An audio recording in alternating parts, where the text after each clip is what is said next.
That one sucked some line off when it took it. It's a good fish. What the heck is all that stuff on the sonar? Stay tuned, we're gonna talk about it.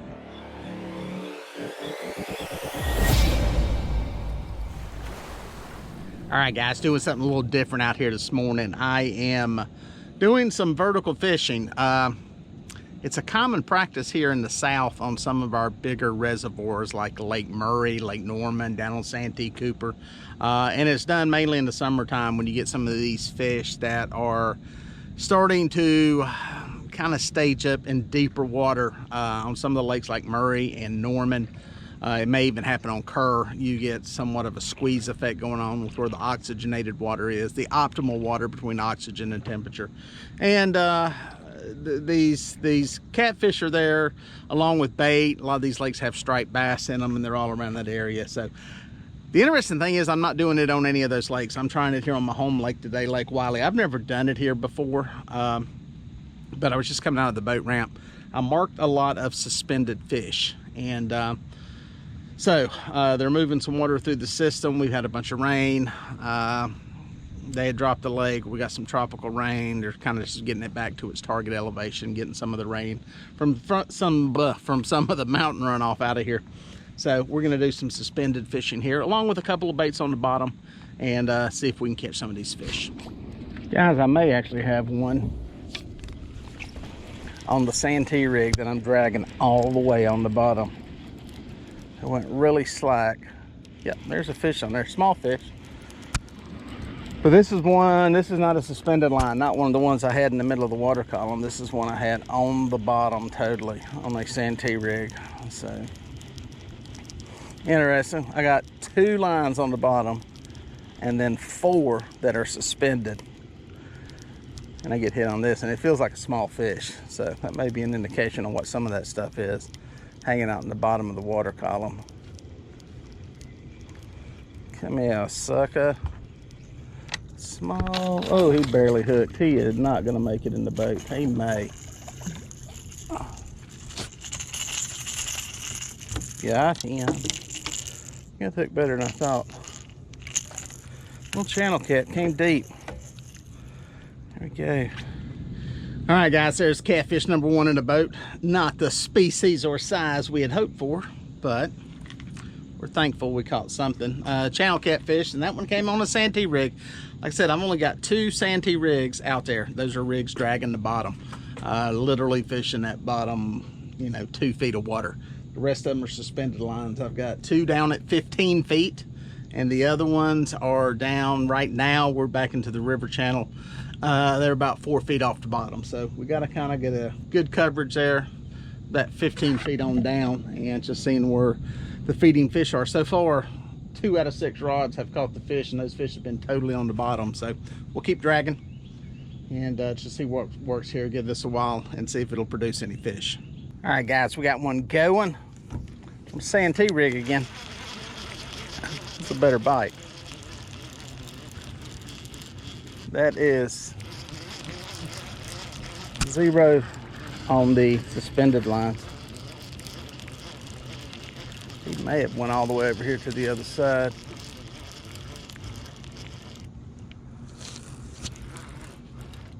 There we go. There he goes. We're getting ready to have a mess with some other lines here.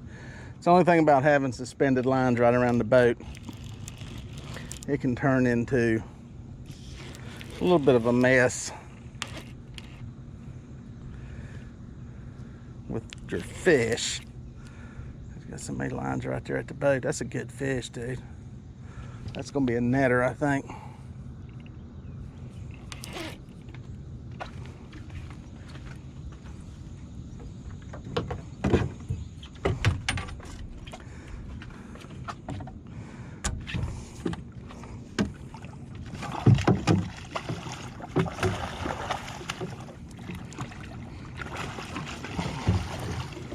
Boom. In the net. If you're wondering why I'm netting more fish lately, well, I hurt my back. If you hadn't been following that whole deal, pulled a muscle in my back. Just been very cautious with some of the stuff, the bending and that kind of stuff. So you guys that have hurt your back before, You know what I'm talking about. Comment in the section below. Let me get this one in the boat, see what he looks like.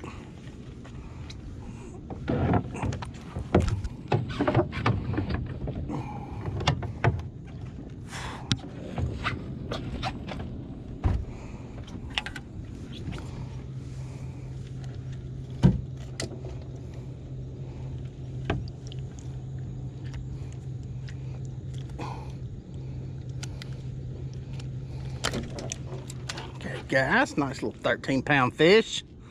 We'll take that all day long. Good looking fella. Happy to have that one. Again, see what's going on here. Good fish. Let's get it back alive. So what the heck is some of this stuff on the screen? Well, obviously if you're unfamiliar with sonar, I'll bring this to the basic levels. This is top of the water. This is the lake or river bottom, this area right through here. This is all the solid bottom. These little arches, as you'll hear us refer to them, are fish. Generally with the way mine's set up, the thicker the arch with the more yellow, the bigger the fish is gonna be. This here shows how far down they are. Now we are sitting in about 32 feet of water. And what that means is, what we're seeing here is about 8 feet wide. It comes down in a cone from the top and it gets wider as it comes down. Generally speaking, it's about 1/4 the depth of the water. So we're sitting in 32 feet of water divided by 4. Even with my basic Gaston County, North Carolina math skills, that's about 8 feet. So we're looking at about an 8-foot picture.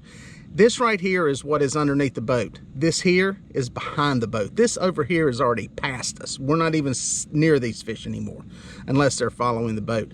This is what's underneath the boat, and it's about an 8-foot section that we are seeing down there on the bottom.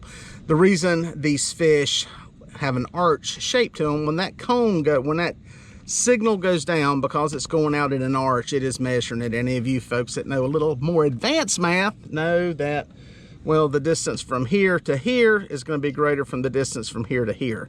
So that's what gives it, the way it interpolates it, it just shows it as being a further distance. The actual fish is in about, like this fish here, which is a larger fish, but you can tell by how thick it is in about 24 feet of water. This is where the fish is at. It did not swim up to this height up here. This is where it first entered the cone, and this is where it ended up in the center of the cone, and then it either went out of it or the boat kind of went by where the fish was. When they are suspended or when they're moving, you'll see kind of a trail. This looks like a suspended fish. This one here looks like it may have some moving. You see some of that noise underneath it.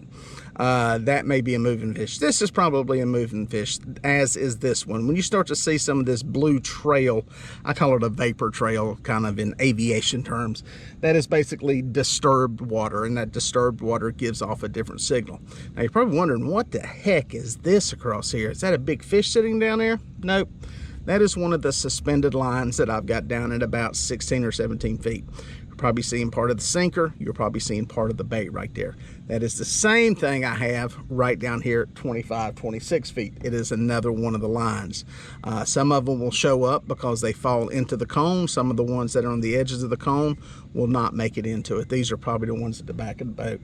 As you can see, we got a fish coming onto the screen out there. Decent sized fish, 23, 24 feet.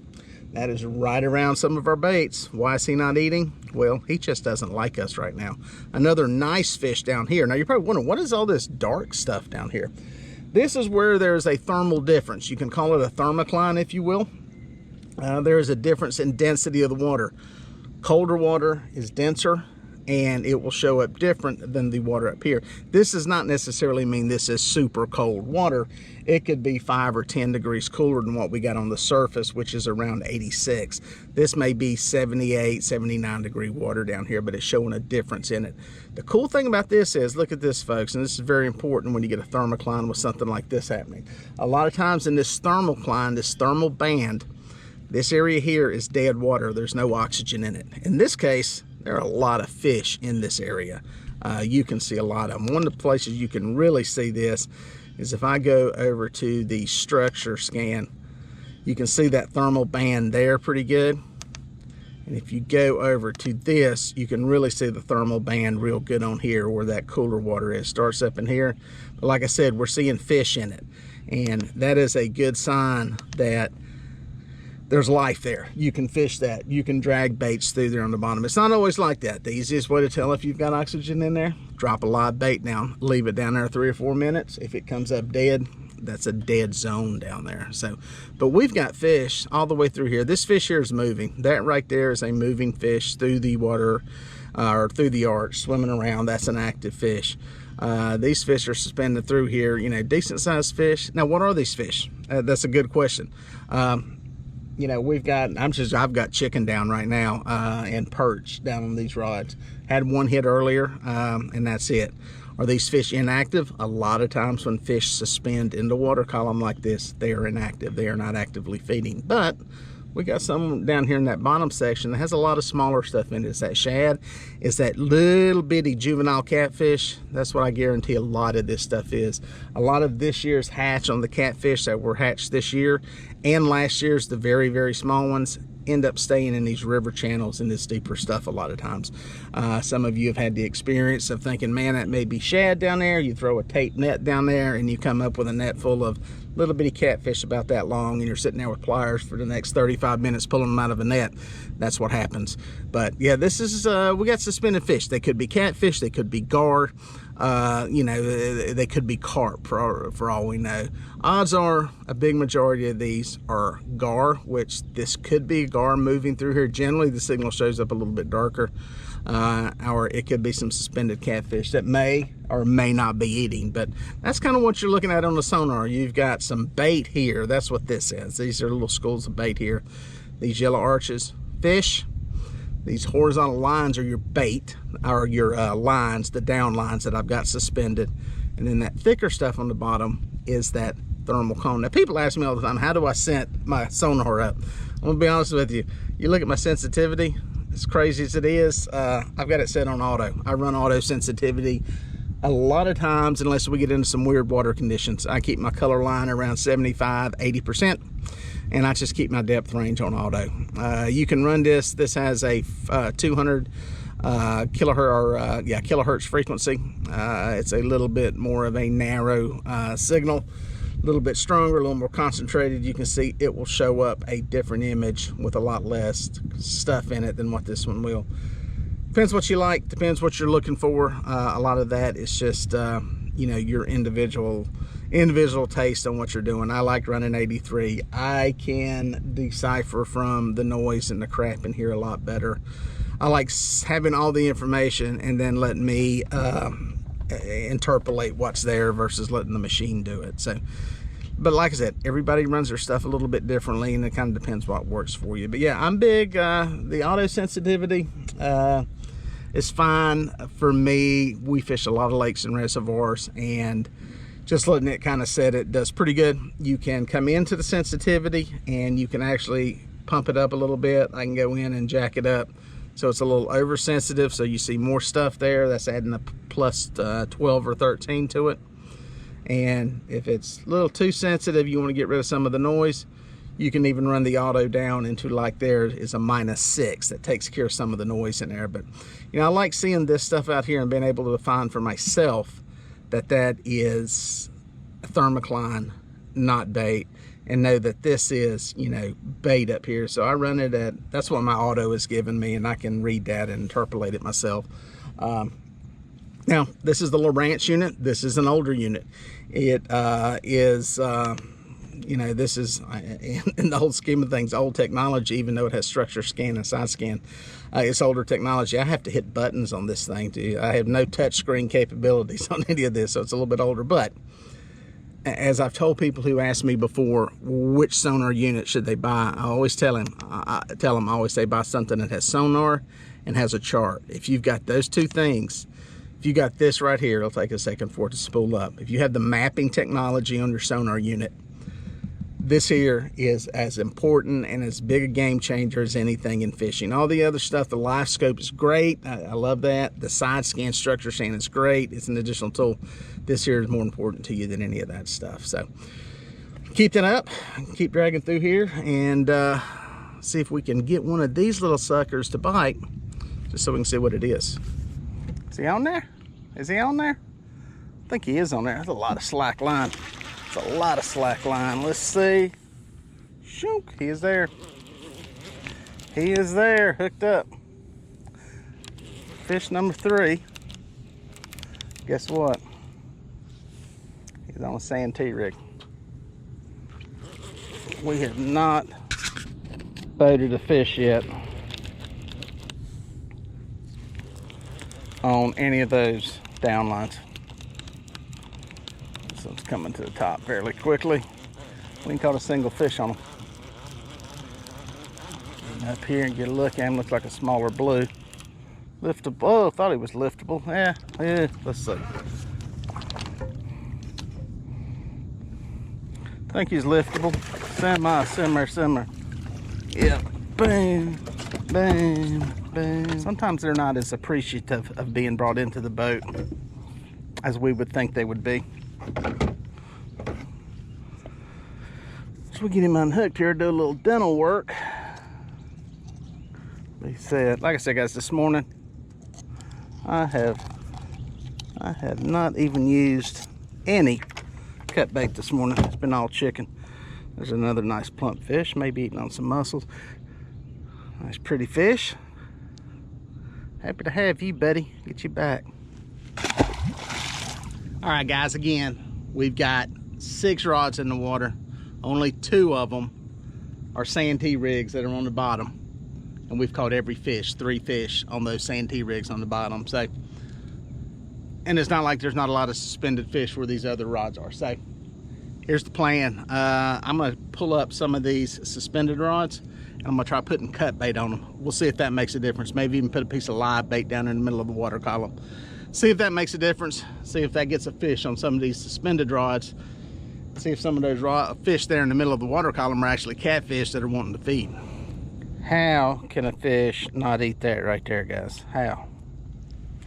All right, so here's the plan. I'm gonna reel up a couple of these that are suspended and we're gonna stick on some cut bait, see if that makes a difference. Will it? I don't know. Some of the reports that I got have been that the guys who are doing this suspended bite fishing, let's use a smaller one with that hook, have been killing it on chicken. So, I don't know. You never know. All you can do is put the baits in the water and see. This one is a Carolina rig. We're gonna drop it down. Try to see it in the cone. As you drop this thing, if you keep it close to your sonar cone, you can see it going down on the sonar, and I see it. Boom. It's about 20 feet down in about 32 feet of water. So about 12 feet off the bottom. And hopefully that'll get a hit. We'll do this one here. This one has one of the rattling shad thingies on it. Fish has touched that one. There's actually some slime around that bait. Didn't get eat for whatever reason. Again, trophy cat tackle rattle on this one. Maybe if he comes up and bites it, it'll rattle and he'll go nuts. We'll see. Get that in there. Put him on there. Good place for that hook to tear out of. Beautiful hook job. I have noticed that some of these fish are moving a little bit deeper. We had a lot of stuff up there in that 10, 12 foot range. I guess with the sun getting up higher in the sky, some of them are pulling down deeper. But we still got stuff in the 20 foot range on down. So we got a couple of cut baits down there now. We'll see if that makes a difference on some of these down lines. That one right there is making some noise, guys. That one's making some noise right there.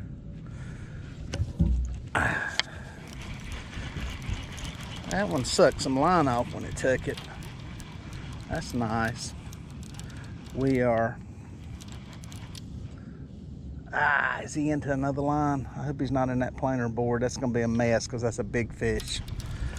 It's a big fish. I hope he's not in the planer board because that will make it a big mess getting it in. This one sucked some line off right when it hit it. We are in the river channel. It's a good fish. One thing these bigger fish will do is just swim off wherever they want to go. I'm gonna have to get this suspended line in. Got another line suspended down here. Still trying to find a suspended fish. Get that out of the way. Boom. Move that.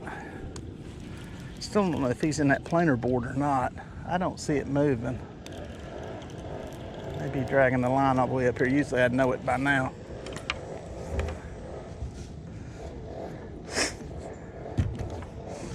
What I'm doing is taking my time with this fish, getting him to one side of the boat. That way I can do battle with him on this side. Hey, I don't think he's in the planer. Good fish. This is on a piece of chicken, guys. This is off chicken side of the boat. In about 30 feet of water in the river channel. Oh, this will be a good one.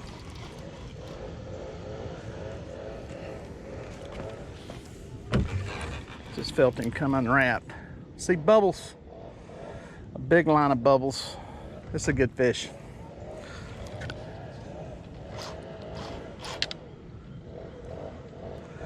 Real good fish.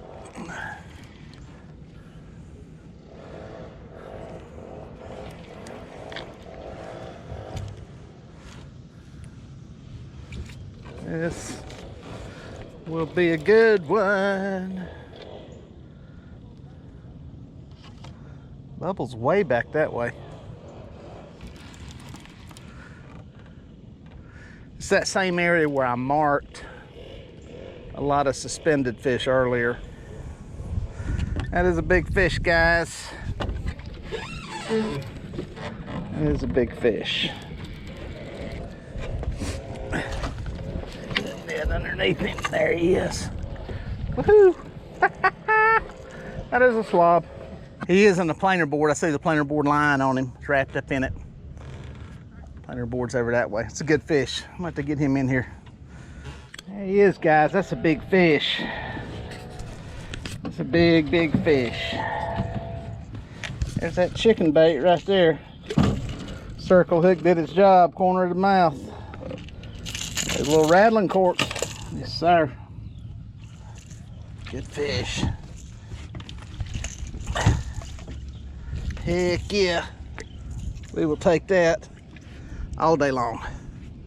All day long right there, guys. Let's get that pig back alive.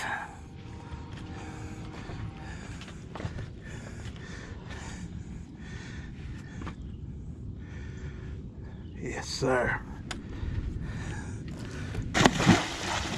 Well, there you go, guys. A great, great fish. That is a trophy class fish. That's the kind you want in any fishing tournament.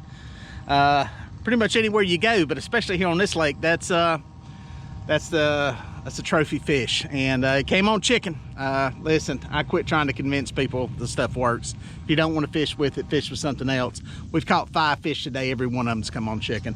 And we've got other baits out side by side. So for whatever reason it works, and I keep fishing with it. So you do what you want to do when it comes to where you fish and how you fish. But it works here, works in the Carolinas. I think it works anywhere there's mussel beds. I get feedback from people all around the country on catching fish, little fish, lots of fish, trophy fish, mega fish on chicken. So you know, but I still like to put my cut bait out, no doubt. There's days where it'll produce the biggest fish. I think having a mix out there helps, especially if you're drifting and dragging and covering water.